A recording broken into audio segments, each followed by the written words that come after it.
L'organisation de cette manifestation, à l'image de ce qui se fait dans la diaspora congolaise aujourd'hui. Depuis quelques semaines, sur Paris par exemple, il n'y a que manifestation sur manifestation organisée par des jeunes. À Bruxelles, on constate que le même élan a aussi lieu. Alors, dites-nous un peu, qu'est-ce qui vous a poussé c'est la première fois que je vois ces images, ces visages pour organiser des manifestations ici à Bruxelles.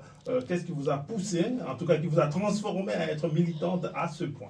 Alors moi, premièrement, je suis la fille de Monsieur Boketchou Ouais, et le Wayambo, c'est ça, et ça fait plus de 27 ans qu'il se bat, il est dans le combat. Donc j'ai baigné dans ça depuis toute petite. Et puis à un certain moment, à l'âge de la maturité, je commençais à comprendre les choses, je commençais à m'intéresser à tout ce qui se passait à l'est de notre pays, et j'ai senti dans mon cœur, c'est vraiment un fardeau.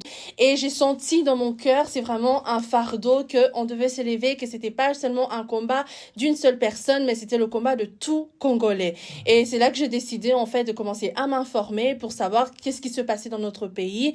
Et au fur et à mesure, je me suis intéressée au combat et je me dis que il est temps qu'on soit la voix des sans-voix, parce que à l'est du pays, eux, ils n'ont pas la possibilité de pouvoir crier, faire entendre leur douleur. Et c'est à nous avons la possibilité de faire entendre leur voix. En fait, c'est pour ça que j'ai dit qu'on est la voix des sans-voix.